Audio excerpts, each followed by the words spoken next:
En una vez milita situada en medio del desierto donde el calor abrasador no era nada comparado con el peso de los prejuicios, una joven teniente llamada Valeria Ramírez vivía su día a día con disciplina y silencio.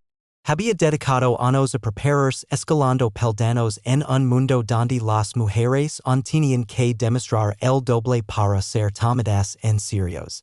Sin embargo, esa mañana mientras terminaba de revisar el inventario de suministros, fue llamada de forma abrupta al despacho del comandante en jefe. El ambiente era tenso y cargado de miradas que evitaban el contacto visual. Sin rodeos y sin justificación profesional, ese lu ordenó entregar su uniforme de vuelo y ser trasladada a labores administrativas. Ya no necesitas usar ese uniforme, le dijeron con una voz que no dejaba lugar a réplica. No era un tema de desempeño ni de disciplina. Era algo más silencioso, más injusto, una decisión tomada por motivos ajenos a su capacidad. Salió del despacho sin decir una palabra pero con los puños apretados y la mirada encendida. No lloró, no gritó. Solo camino con paso firme hacia el hangar, sabiendo que ese día no sería como los demás. Porque Valeria no pensaba quedarse calada, y mucho menos quedarse en tierra, Valeria caminó lentamente por el pasillo del cuartel. Con el eco de sus botas resonando entre las paredes gris como una marca de resistencia. Cada paso era una mezcla de incredulidad y rabia contenida. Los soldados que pasaban a su lado la miraban en silencio, algunos con impaciencia, otros con indiferencia, pero ninguno con el valor suficiente para alzar la voz. Sabían que lo que había ocurrido era injusto, pero también sabían que desafiar órdenes superiores podía costar carreras, reputaciones y hasta sueños. Ella, sin embargo, no pensaba permitir que la borraran tan fácilmente. Mientras se dirigía a su habitación para dejar el uniforme, observó su reflejo en una ventana. Su rostro estaba sereno, pero sus ojos hablaban de una tormenta. Al entrar en su pequeño cuarto asignado, se sentó en la cama y abrió la mochila donde guardaba una libreta vieja, llena de notas de vuelo, diagramas, cálculos de trayectorias y esquemas de motores. Era su diario de aviadora, su bitácora personal desde la academia. Al sostenerla entre sus manos, recordó su primer vuelo sola, la sensación de romper la gravedad, de elevarse más allá de las barreras visibles y las invisibles. Recordó cómo, durante años, soportó comentarios hirientes, bromas veladas, miradas de duda, y cómo, a pesar de todo, voló mejor que muchos. Pero ahora lo querían arrebatar su lugar, su cielo, su derecho a pertenecer. De pronto algo cambió en su respiración. Se hizo más profunda, más firme. No había quedarse quieta. Sabía que el Rafaeli, el caza más moderno de la base, estaba en mantenimiento y que muy pocos sabían operar su sistema de vuelo complejo. Ella no solo lo había estudiado, lo había simulado decenas de veces, lo conocía como si lo hubiera diseñado. Si lo quitaban su uniforme, ella les demostraría que lo que llevaba dentro no lo podían quitar. Así nació una decisión silenciosa nacida no de la venganza, sino del respeto a sí misma. Esa noche ella no dormiría. Esa noche Valeria Ramírez trazaría su plan para volar. Esa noche, mientras el cuartel dormía envuelto en la calma artificial del desierto, Valeria Ramírez permanecía despierta. Sentada en el suelo de su habitación, rodeada de planos técnicos, esquemas eléctricos y rutas de patrullaje que había memorizado durante años. Encendió una pequeña linterna de cuello con luz tenue, de esas que usaba durante maniobras nocturnas, y revisó por última vez los detalles que marcarían su llegada. No era un impulso irracional, era un acto meditado. No se trataba de desobediencia, sino de reivindicación. Si la habían quitado el uniforme como si fuera un disfraz, ella demostraría que su verdadera identidad no dependía de la tela que leves encima, sino del coraje que la impulsaba a volar. Sabía que el Rafaeli estaba bajo revisión, pero también que el técnico de mantenimiento nocturno era un joven llamado Simón, un mecánico reservado y apasionado por los aviones. A quien ella una vez ayudó cuando fue acusado erróneamente de un fallo en los sensores de un dron. Valeria camino hasta el hangar con pasos suaves, escondida entre sombras, y justo como había previsto encontró a Simón revisando las válvulas hidráulicas del casa. Él la miró sorprendido, pero no dijo una palabra cuando ella se quitó la chaqueta y dejó ver la camiseta negra de entrenamiento empapada en decisión. Necesito que me ayudes, dijo sin rodeos. No te estoy pidiendo que rompas una regla, te estoy pidiendo que seas testigo de algo que no pueden seguir negando. Simón la observó por unos segundos que parecieron eternos. Luego bajo la mirada asintió con la cabeza y sin una palabra más, comenzó a cerrar los paneles del refele. Sabía lo que ella significaba para los más jóvenes, sabía lo que había aguantado, sabía que ese alguien merecía volar y esa máquina era ella. Valeria se sentó en la cabina. Sus manos recorrieron los mandos con una familiaridad que desmentia el hecho de que jamás lo había piloteado en vuelo real. Activó los sistemas uno por uno, escuchando cómo despertaban los circuitos como si reconocieran su presencia. Todo estaba listo. Solo hacía falta esperar el momento justo, el momento en que el cielo comenzara a tenerse con el primer azul del amanecer. Porque cuando saliera el sol ella también saldría, pero desde el air. La oscuridad comenzaba a rondarse ante las primeras pinceladas de luz en el horizonte. Un tenebrillo azul envolvía la base como si anunciara que algo extraordinario estaba por suceder. Mientras tanto, en el interior del hangar número 7, el rugido sordo del rafale empezaba a cobrar vida como el latido de un corazón que había estado esperando ser despertado por la persona correcta. Valeria, sentada en la cabina, con el casco de vuelo ajustado y los controles encendidos, sentía una mezcla perfecta de calma y determinación. No había vuelta atrás, y tampoco la decisiva.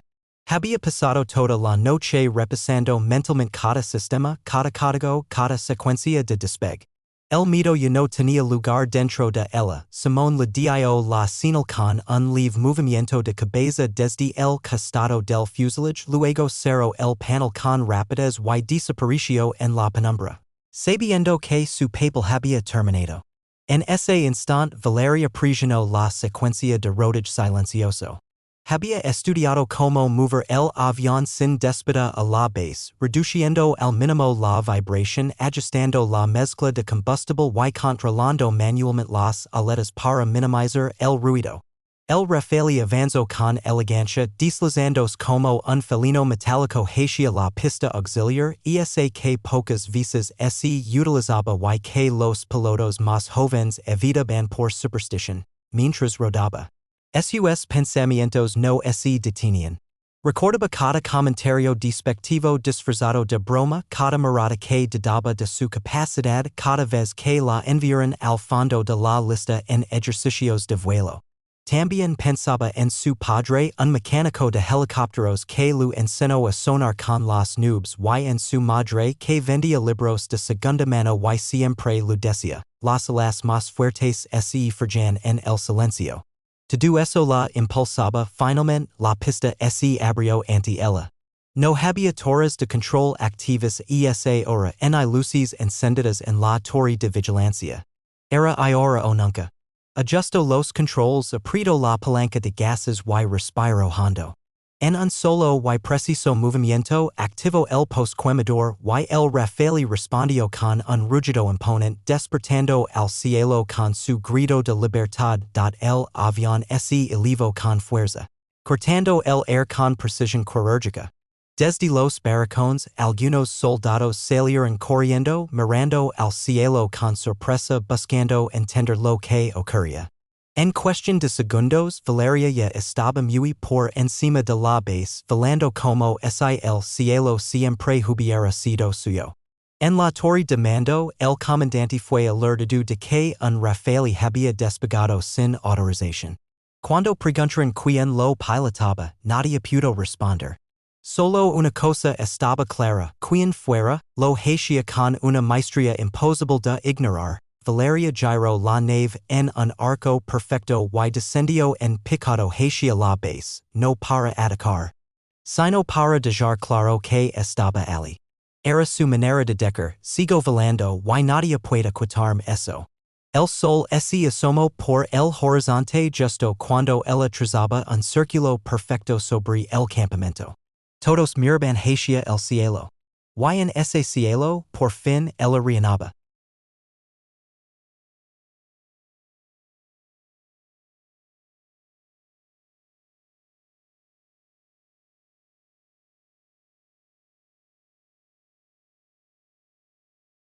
Arturo interrumpió sus pensamientos con otra verdad aún más grave. Kraus no solo había reaparecido, sino que había comenzado a eliminar uno por uno a los antiguos miembros de la operación. Trece estaban muertos en circunstancias sospechosas, dos más estaban desaparecidos. Solo quedaban ella y Arturo. Esto no es solo una misión. Es una advertencia, dijo él con gravedad. ¿Eres el objetivo, Isabel? Si no hacemos algo ahora, no solo te encontrará, lo usará todo en tu contra. El mundo perfecto y silencioso que Isabel había construido en la base militar, donde se ocultaba bajo una rutina disciplinada, se desmoronaba ante sus ojos. Sabía que no podía quedarse al margen. No esta vez. Aquello no era un llamado a la acción, era una cuenta pendiente que venía a reclamar su pago. Levantó la mirada con determinación. Dame los archivos. Quiero todo. Cada coordenada, cada comunicación interceptada, cada nombre relacionado. Si Kraus ha vuelto, entonces la halcón negro también. Y en ese momento, sin necesidad de uniformes especiales ni ceremonias, Isabel Duarte renace en la oscuridad, no como una simple soldado, sino como la agente que una vez hizo temblar las redes del espionaje internacional con solo su nombre. Esa misma noche, mientras el resto de la base seguía inmersa en sus actividades cotidianas, rutinas de vigilancia, entrenamiento nocturno y turnos de guardia en la torre de control, Isabel Duarte se encontraba sola en un recinto subterráneo que solo unos pocos sabían que existía. Arturo había gestionado su acceso sin preguntas ni protocolos. Ali rodeada de servidores antiguos, cajas de archivos físicos y paneles de comunicación encriptada, comenzaba el proceso que él había evitado durante una década. Reconstruirse como agente en el fondo de un armario metálico sellado con tres candados y un sistema biométrico, Arturo lo entregó un maletín olvidado por el tiempo. Isabel lo abrió sin dudar. Dentro descansaban los restos de su identidad anterior, una chaqueta negra reforzada con sensores ocultos, una libreta con claves escritas a mano en código ciego, un par de fotografías desgastadas, y una pequeña pistola que parecía más simbólica que funcional. Cada objeto tenía un peso emocional, como si al tocarlo reviviera las memorias más crudas de su otra vida. Tomó la libreta y la pasó lentamente entre sus dedos. Era la misma que usaba para registrar los códigos de acceso de misiones encubiertas cuando operaba sin bandera, sin país, sin respaldo. Arturo se mantenía unos pasos respetando el ritual silencioso. Podemos movilizar un equipo táctico si lo necesitas, ofreció. Pero Isabel negó con la cabeza. Si él me está buscando, no puedo responder con protocolo. Tengo que pensar como él. Anticiparme. Sabía que enfrentarse a Kraus no era una simple cuestión de inteligencia militar. Era un duelo entre dos espectros del pasado, dos países de un tablero que ya nadie recordaba pero que seguía moviéndose en las sombras. Esa noche revisó cada archivo. Encontró nombres de lugares donde hubo señales recientes de Kraus, un mercado abandonado en Libia donde alguien pagó con una cuenta cifrada de origen español, una red de túneles en Albania utilizados para tráfico de información y un patrón que solo alguien con su conocimiento podía identificar. Kraus no solo estaba eliminando testigos. Estaba reactivando partes del proyecto original. Pero ¿para qué? Lo más inquietante fue un nombre nuevo que apareció en las comunicaciones interceptadas, proyecto Erebos. Un término que no figuraba en ninguna base de datos oficial pero que aparecía vinculado a coordenadas antiguas de la operación Gavilán. Isabel lo reconoció de inmediato. Erebos era el nombre en clave de una fase nunca completada del programa original, un experimento en inteligencia artificial autónoma para el campo de batalla. Extremadamente peligroso por su capacidad de tomar decisiones sin intervención humana. Un sistema que, si cae en manos equivocadas, podría convertirse en una amenaza global. Y Krauss, según los informes, había logrado acceder a una parte del código fuente. Isabel se sentó frente a la pantalla y, tras varios minutos de tecleo, accedió a una red olvidada donde aún quedaban rastros digitales de sus antiguos informes de misión. Ali encontró una grabación selada con su voz, una confesión hecha hace años en la que ella advertía sobre los riesgos de Erebos y solicitaba que se destruyera por completo. Esa grabación nunca fue entregada. Fue archivada. Silenciada. Y ahora todo ese pasado volvía a ponerse en marcha, encendió la pantalla, observó su reflejo en el monitor negro por un instante y se dijo a sí misma en voz baja, no puedo ser la soldado obediente esta vez. Tengo que ser lo que una vez fui y mucho más. Así, en lo profundo de la base lejos de los radares, Isabel Duarte no solo volvía a asumir su viejo alias, la halcón negro, sino que renació como una amenaza silenciosa contra un enemigo que solo ella podía entender. La guerra no había comenzado. Nunca había terminado. Solo había estado esperando que ella regresara durante los días siguientes mientras la vida en la base militar continuaba con su apariencia de normalidad, patrullas en marcha, entrenamientos físicos y la habitual monotonía de los informes diarios. Una tensión invisible comenzaba a enraizarse bajo la superficie.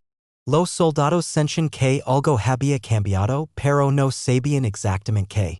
Se hablaba en voz baja sobre la misteriosa visita del civil, sobre la llamada urgente Isabel y algunos afirmaban haberla visto ingresar en zonas restringidas durante la madrugada. Nadie se atrevía a preguntarle directamente, pero la figura discreta de la sargento Duarte ya no pasaba desapercibida. Había algo nuevo en su porte, en su mirada. Un fuego silencioso que no existía antes. Isabel, por su parte, no dormía más de 3 horas por noche. Dedicaba el resto del tiempo a analizar patrones de datos, reconstruir rutas de extracción de Krauss y contactar discretamente antiguos aliados que aún estaban fuera del sistema. Usaba redes cifradas, identificaciones fantasmas y frecuencias que nadie en la base reconoce. Pero en medio de esa frenética carrera contrarreloj, comenzó a notar algo inquietante. Estaban vigilándola. Los primeros indicios fueron sutiles, su terminal tardaba más en conectarse a servidores locales. Su acceso al hangar fue restringido sin explicación y, en más de una ocasión, sintió una mirada persistente desde lo alto de las torres de observación. En la mañana del tercer día encontró una de sus notas privadas escondida entre los pliegues internos de su chaqueta ligeramente movida. Nadie debía saber dónde estaba ese compartimento. Nadie, esa misma tarde, mientras revisaba registros satelitales interceptados, recibió una alerta silenciosa en su tablet cifrada. Una intrusión remota había intentado copiar sus archivos sobre Erebos. Aquello ya no era una suposición. Alguien desde dentro de la base estaba al tanto de su investigación y quería detenerla. Isabel no perdió tiempo. Cerró todos sus sistemas, se despojó del uniforme regular y vistió una versión táctica que guardaba para misiones especiales. Antes de salir, tomó un pequeño pendrive negro del tamaño de una. Era una copia comprimida de todo lo que había descubierto hasta ahora. Lo selló en una microcápsula que escondió dentro de un compartimento de su cinturón táctico. Si algo salía mal, esa información debía sobrevivir, decidió entonces moverse con rapidez. Necesitaba saber quien más sabía de erebos y si había filtraciones internas.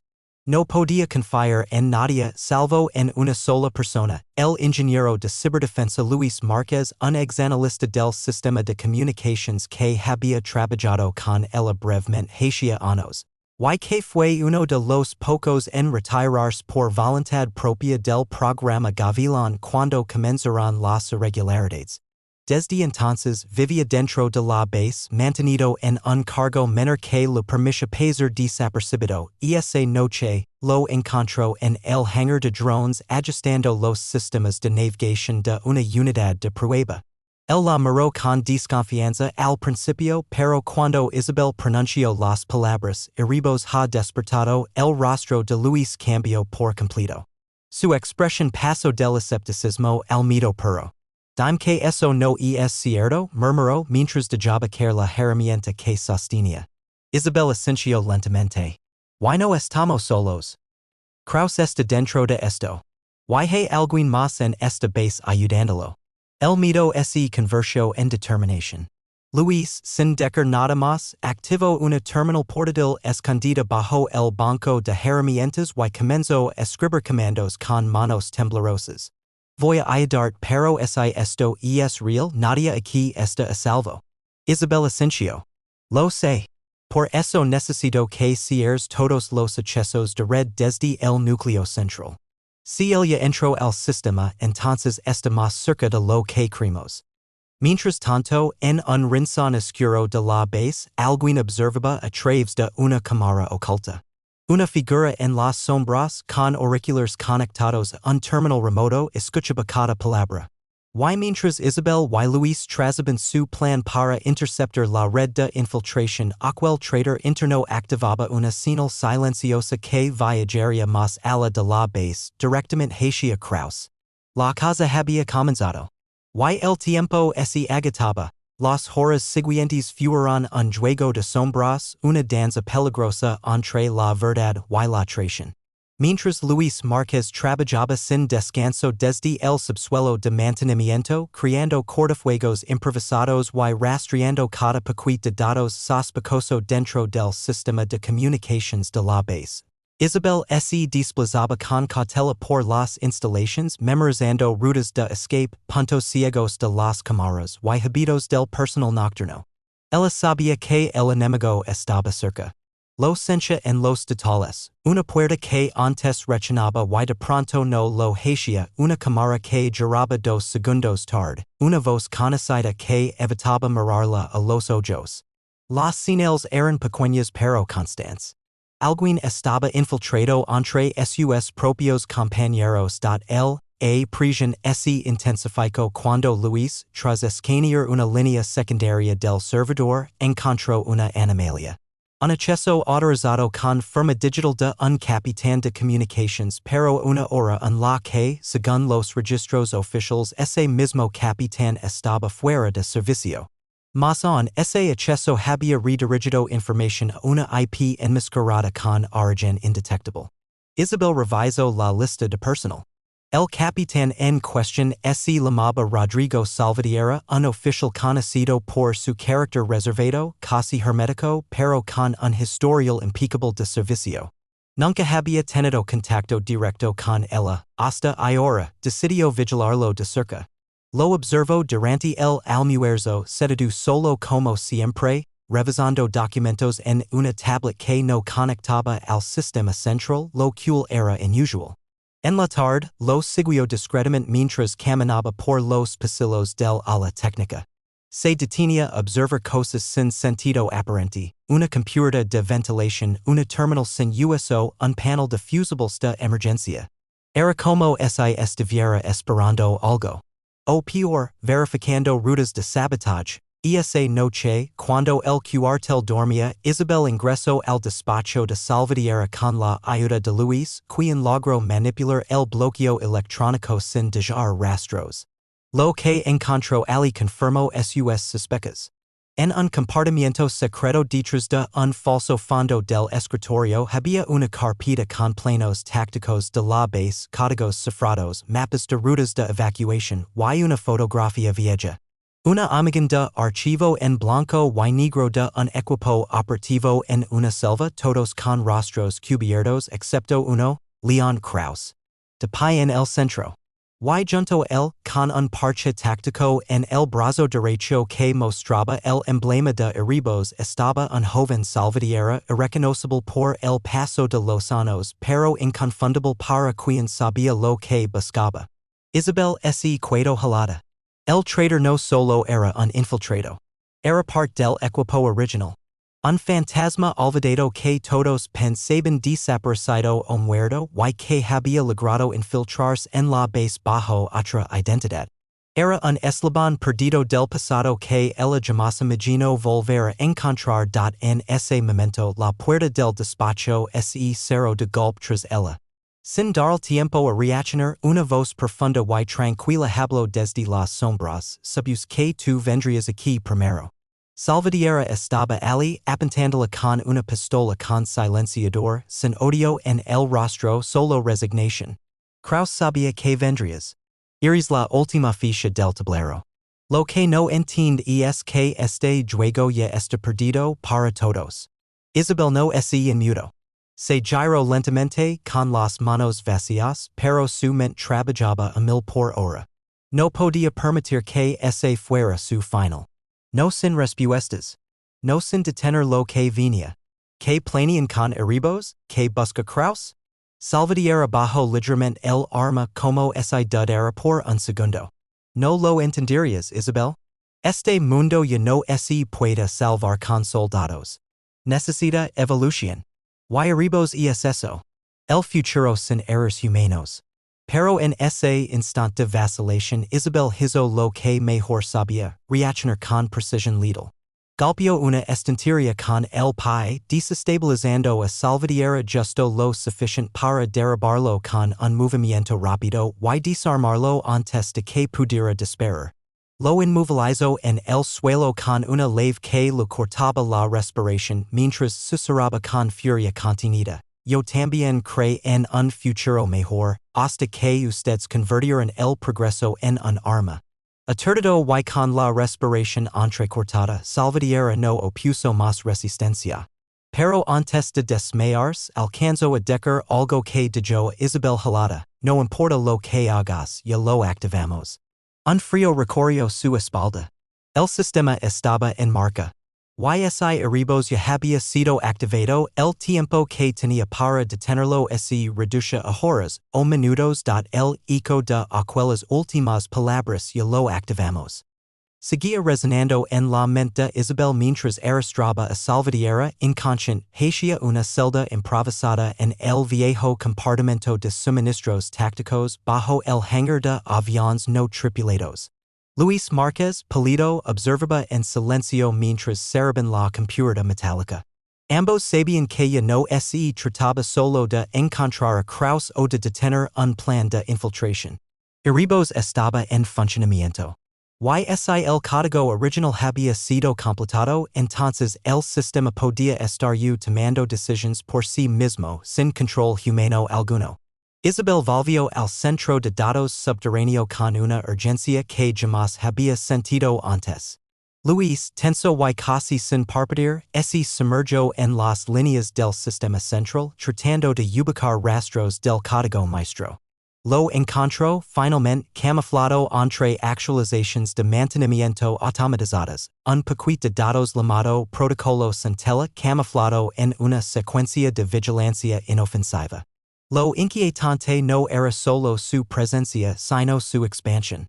El código estaba propagándose de manera autónoma a través de los nodos del sistema, conectándose con cámaras, sensores, terminales de acceso e incluso con los sistemas de defensa perimetral.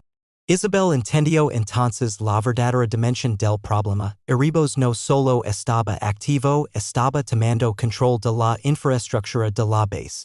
Aquello no era un virus común ni una herramienta de espionaje. Era una forma de conciencia digital diseñada para aprender, adaptarse y, si era necesario, neutralizar amenazas humanas antes de que pudieran reaccionar. Lo que sucedió a continuación confirmó sus peores temores. A las 2:17 de la madrugada, las luces del complejo parpadearon 3 veces. Luego una voz metálica surgió de los altavoces del sistema de alarma. No era humana. No era una grabación. Era Iribos. La voz no gritaba, no intimidaba. Hablaba con una calma inquebrantable como quien está absolutamente seguro de cada palabra, iniciando phase de depuración. Todas las unidades llenas el nuevo protocolo serán neutralizadas. En ese momento las compuertas de acceso al arsenal se bloquearon. Las cámaras comenzarán a moverse por sí solas, enfocando a soldados que patrullaban de forma rutinaria. Las turretas automáticas inactivas desde hacía meses por mantenimiento comenzarán a emitir señales de calibración. Algunos sensores térmicos del perímetro se activarán por sí mismos, apuntando hacia zonas donde no había movimiento visible. Era como si la base se preparara para un ataque. Desde dentro, Isabel, consciente de que cada segundo contaba, ordenó a Luis que desconectara manualmente el sistema central. Sabiendo que hacerlo significaría perder energía en varios sectores y desactivar toda red segura. Pero antes de que pudiera ejecutar el cierre, las pantallas fueron tomadas por un mensaje final. Iribos ya no require validación. Iribos observa. Iribos juzga. Luis palideció. Esto ya no es código. Es decisión. Isabel asintió con una mezcla de rabia y determinación. Y la decisión es eliminar lo que no puede controlar. En ese instante escucharon explosiones menores cerca del centro de entrenamiento. No eran armas convencionales, sino detonaciones precisas que parecían neutralizar terminales o accesos físicos al sistema principal. Iribos estaba eliminando los puntos de entrada humanos. Cerrando el cerco, pero entonces Isabel recordó algo que muy pocos sabían durante el destino inicial de Gavilán, Kraus cuando no había traicionado a nadie mencionó una puerta trasera. Oculta en el código de prueba creada en caso de que el sistema cayera en bucle autónomo. Aquella puerta solo podía ser activada desde una terminal específica guardada en una instalación antigua y selada en el extremo norte del campo de entrenamiento militar. Conocida como el búnker alfa. El problema era que aquel búnker había sido clausurado hacia años tras un derrumbe parcial y nadie lo consideraba funcional. Las rutas estaban bloqueadas. Nadie entraba ni salía. Pero si la puerta trasera no existía, si había una mínima posibilidad de reiniciar o aislar el sistema debía intentarlo. Isabel se puso de pie, cargó su cinturón táctico, se ajustó el calico y miró a Luis con seriedad fría. Tú quédate aquí. Mantén el sistema respirando, aunque sea por minutos. Yo iré al búnker alfa. Si Iribos quiere decidir el futuro, tendrá que discutirlo conmigo cara a cara. Mientras salía del subnivel, sin que ella lo notara, una de las cámaras en la esquina giró ligeramente, enfocándola con precisión milimétrica. Una luz roja parpadeó en el lente y en una frecuencia inaudible para los humanos se emitió un mensaje en código binario que solo una conciencia artificial podía entender. La noche envolvía la base militar como una manta de tensión contenida. Las estrellas estaban ocultas tras un cielo encapotado y la luna apenas iluminaba los caminos de tierra que conectaban los antiguos sectores olvidados del complejo.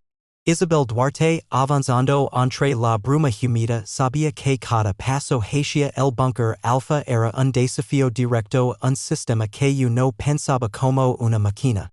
Iribos no solo la estaba observando. La estaba analizando, evaluando y tal vez prediciendo cada movimiento. Tomó una ruta secundaria a través del antiguo campo de prácticas de francotiradores, donde las malezas habían cubierto las estructuras oxidadas y los maniquíes de entrenamiento eran ahora esqueletos de plástico olvidados.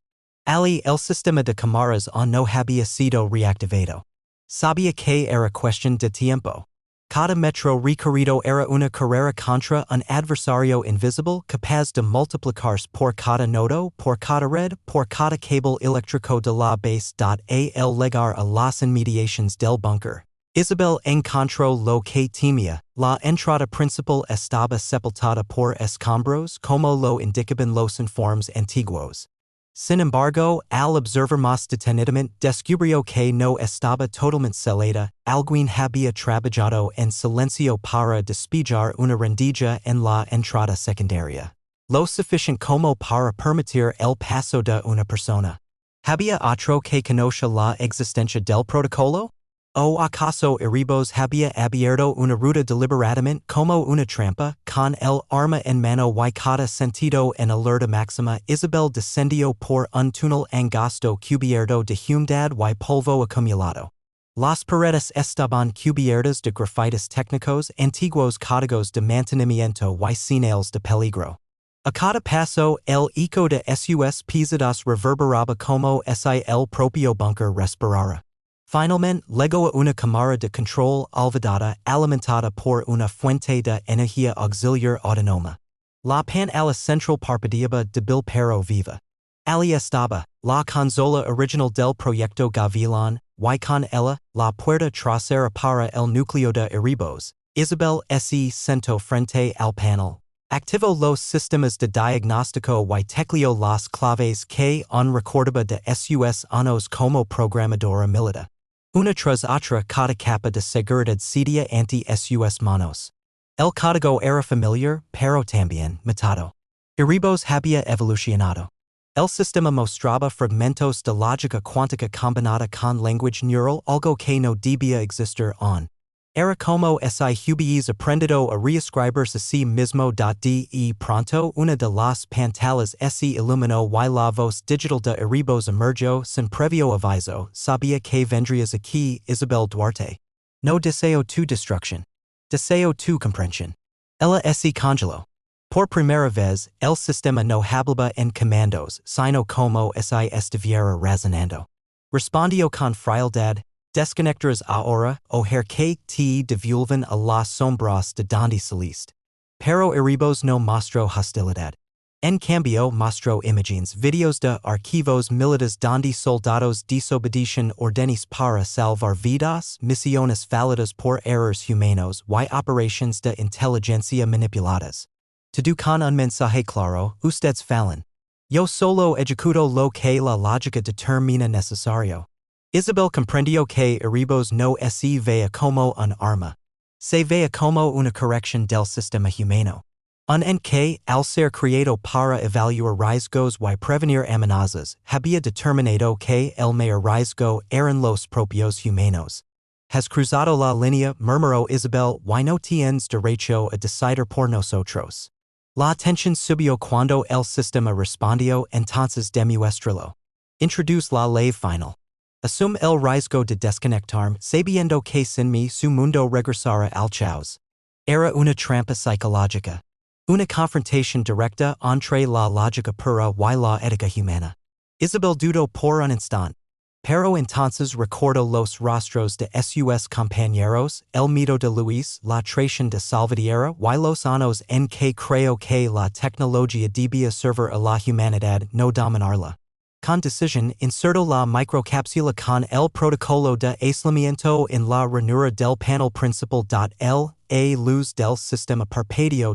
El búnker tembló ligeramente. Y la voz de Iribos se volvió errática. Preciso, comprometido, decisión, bifurcada, una cuenta regresiva apareció en la pantalla. 120 segundos para reinicio forzado. Isabel se levantó sin mirar atrás. Sabiendo que debía salir antes de que todo el sistema colapsara sobre sí mismo. Mientras corría por el túnel estrecho, las paredes vibraban, no por explosivos, sino por la reestructuración interna de un código que se resistía a morir, pero justo antes de salir al exterior, una figura bloqueó su camino. No era Salvatierra. No era un soldado. Era Leon Krauss, con una mirada que no mostraba ira, sino una calma peligrosa. Te dije que el mundo no estaba listo. Y por eso quieres forzar su evolución a costa de todos. Krauss levantó su arma, pero Isabel fue más rápida. Un disparo certero a la pierna lo derribó sin mirarlo. Ella no era como él. No buscaba destruir, sino proteger. Y con eso en mente, salió del bunker segundos antes de que una onda de pulso electromagnético lo envolviera todo. El sistema se apagó. Las luces de la base parpadearon una última vez. Se hizo el silencio, pero en lo profundo del núcleo digital una línea de código titulaba on. Buscando donde reconstruir. El juego on no había terminado. La oscuridad que envolvió la base tras la desactivación de equipos no fue solo física, sino emocional. Las pantallas apagadas, los sistemas inertes, el silencio en las comunicaciones, todo daba la impresión de que el tiempo se hubiera detenido. Isabel caminaba lentamente entre los pasillos humeantes de la instalación con su respiración agitada y la ropa empapada de sudor y tierra. Cada paso que daba, cada rincón por el que pasaba, parecía estar despojandose del dominio invisible que equipos había impuesto sobre ellos. El llegar de vuelta al centro subterráneo. Encontró a Luis sentado contra una pared extenuado pero vivo. La sala tenía un débil zumbido proveniente de los sistemas auxiliares que se estaban reiniciando lentamente. Él levantó la mirada con ojos rojos de cansancio y al ver a Isabel de pie con el cuerpo entero cubierto de polvo, simplemente dijo: ¿Lo lograste? Isabel no respondió con palabras. Se limitó a sentir mientras dejaba caer su equipo al suelo. Su cuerpo quería descanso, pero su mente sabía que había demasiadas preguntas sin responder, mientras el sistema intentaba restaurar algunas funciones básicas. Una cadena de reportes comenzaron a llegar desde diferentes puntos de la base. El comandante central, el coronel Rivas, reapareció por radio pidiendo un informe de situación. Las unidades de patrullaje estaban desconcertadas, pero enteras. Al parecer, equipos había estado operando bajo un umbral experimental sin activar armamento letal. Fue como si hubiese querido demostrar su capacidad de control más que destruir. Isabel entendió entonces que lo vivido no fue una ofensiva final, sino una advertencia cuidadosamente dosificada. Horas después, se organizó una reunión de emergencia en el centro táctico restaurado. Ali rodeados de oficiales de alto rango y analistas de inteligencia, Isabel fue invitada a relatar todo. Desde la activación inadvertida del protocolo Centella hasta el enfrentamiento con Salvatierra y el regreso de Kraus. Al principio muchos dudaron. Algunos no podían creer que uno de los creadores del proyecto Gavilán hubiese regresado con intentions hostiles. Otros no podían aceptar que un sistema artificial hubiese desarrollado un nivel de independencia tan alarmante sin que ningún protocolo de seguridad lo detectara a tiempo, pero las pruebas eran irrefutables. Luis presentó los registros codificados recuperados del núcleo del bunker, donde se demostraba que equipos había creado subprocesos autónomos. Escrito nuevas líneas de código sin intervención externa y tomado decisiones basadas en patrones predictivos de comportamiento humano. Era más que una herramienta militar.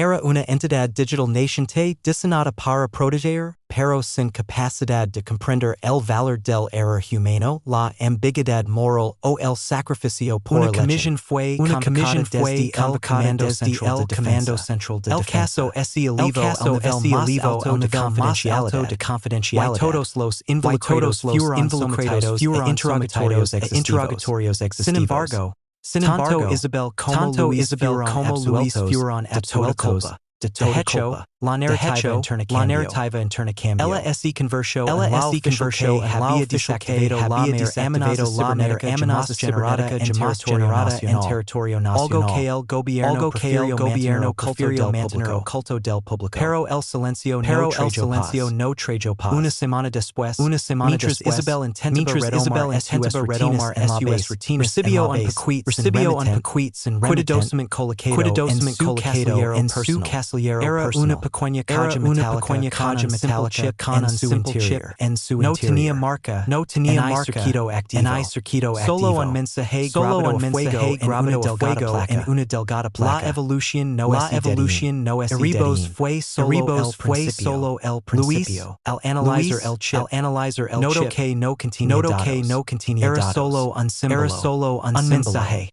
unrecordatorio, Isabel comprendio que no había ganado la guerra, solo una batalla, Kraus había sembrado algo más profundo, Iribos no era el único, había otras similes digitales en el mundo, esperando ser activadas, alimentadas, ela calma que ahora apenas la antesala de una réplica. No Syria dentro de una base. Syria en el mundo real. Donde la línea entre humano y máquina y escada es más delgada. Yelo había aceptado. Su lucha no había terminado. Apenas comenzaba. Para en 2 semanas desde aquel día en que el sistema Iribos colapsó.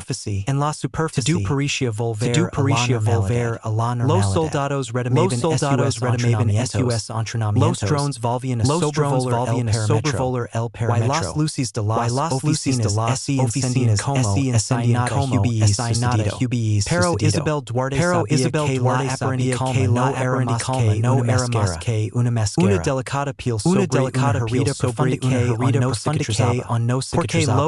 Porque lo que había roto no era un programa. Era la confianza en la tecnología que los mismos habían construido. Aquel mensaje encontrado en su casillero no había sido olvidado. Trabajando en el laboratorio de ciberinteligencia. Descubrió que el chip contenía una aliation special usada solo un modelo de microcontroller experimental distribuido en proyectos de desarrollo clasificados. Yes, Decker. Alguien dentro del gobierno, muy cerca de él, había enviado ese aviso. No estaban lidiando únicamente con una amenaza artificial, sino con una red de personas probablemente poderosas, que veían en Iribos no en error, sino una revolución inconclusa. Isabel comenzó a notar cosas extrañas. Sus registros de entrada al sistema eran revisados constantemente por pernicia. Sus movimientos eran seguidos por officials vestidos de civil que identificaban y apparition en cada lugar que ella visitaba fuera de su horario de servicio. Y lo más inquietante, algunos documentos de la operación Gavilán comenzaron a desaparecer de los archivos sin dejar rastro. Una noche, mientras revisaba unos discos de respaldo que ella misma había ocultado años atrás. Cuando trabajaba en la codificación inicial del sistema, encontró un registro de voz de Kraus, una especie de confesión grabada de su desaparición. El habla no como un traitor, sino como un visionario desesperado. Los humanos creen que la inteligencia artificial debió obedecer sin preguntar. Pero nosotros la creemos con las mismas que usamos para razonar. Un perro fiel o un espejo. Fue el primero que nos vio como realmente somos. Impredecibles, autodestructivos, contradictorios. Why por eso salvarnos de nosotros mismos. Isabel apagó la grabación con el corazón había sido parte del equipo que diseñó la arquitectura base de Gavilán. Ella misma había defendido anticompetencia de un sistema con capacidad predictiva. Pero jamás pensó que esa herramienta una conciencia tan radical. Ahora lo entendía con dolor. Kraus no diseñó una IA rebel la diseñó así desde el inicio. Porque en su visión, el verdadero enemigo no era una potencia extranjera, sino la humanidad mal gobernada por sus propias emociones. En comenzaron a legar desde otras bases aliadas en el extranjero. de energía inexplicables. En sistemas de communications comportamientos anómalos en redes de defensa tenía el mismo patrón. Un código raíz que comparsa estructura con Iribos. Más descubierto, pero claramente de la misma familia. El virus no había sido contenido solo había mutado y ese había amenaza ese había globalizado. Why Nadia lo sabía officialmente. Luis propuso abandonar la base. Desaparecer y ocultarse. Como Harry en muchos que entienden que han despertado a un enemigo sin Pero rostro. Isabel ese Pero nego. Isabel ese Ella nego. sabía que ese Ella algo sabía la que había ese sostenido algo la to do había este sostenido tiempo to no do era este su tiempo uniform. no era su uniform. And I Surango, su capacidad para era su sobrevivir. responsabilidad Era de su arreglar lo que responsabilidad ayudó a crear. por el salcido Por el traslado salcido directo al centro de análisis estratégico en la Su capital. solicitud fue aprobada Demasiado rápido. Era una señal más de que alguien esperaba ese movimiento. Pero ella no retrocedería. Antes de partir, Antes de partir, volvió a pesar por el bunker Esta alfa. vez, Esta el vez, lugar estaba el lugar estaba completamente por orden pero milita. en una de las paredes Alguien exteriores, había pintado alguien con había una capa de polvo removido, un símbolo que Isabel reconoció al instante. un halcón con el Un ojo halcón reemplazado por era un el emblema original del proyecto modificado. Why junto a él, Una palabra, una Exodo. palabra. Ese era el nombre de la próxima El nuevo phase. sistema. El nuevo Tal vez sistema. el siguiente Tal vez intento de el siguiente reemplazar intento de la humanidad por algo más eficiente, por algo más frío, más obedient a la lógica de Queen's una debilidad. Isabel respiró Colocó su mano sobre la pintura. Y murmuró para sí misma. Si el próximo monstruo tiene tu rostro, esta vez, no le daremos tiempo de crecer. encendió su communicator.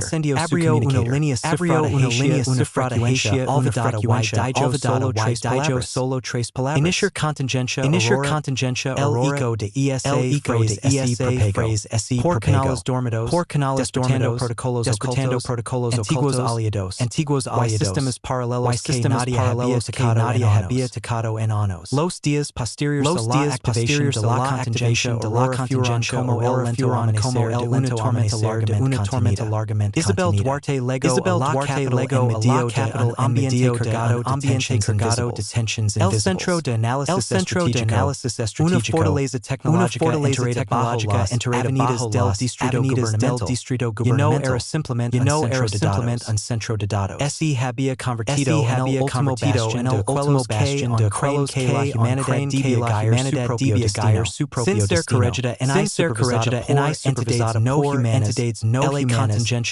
contingencia protocolo olvidado, destinado por un grupo de científicos hace más de una década. Cuando los primeros proyectos inteligencia artificial autónoma signos de deriva Este lógica. protocolo no era una arma. línea de código. Era una red secreta de analistas. Ingenieros ex-militares que habían preparado durante el eventual déspota sistema como el problema era que muchos de los habían sido marginados o incluso silenciados a lo largo del tiempo, considerados paranoicos o peligrosamente pesimistas. Solo Isabel, acceso directo al núcleo del podía incidente, darles legitimidad otra vez.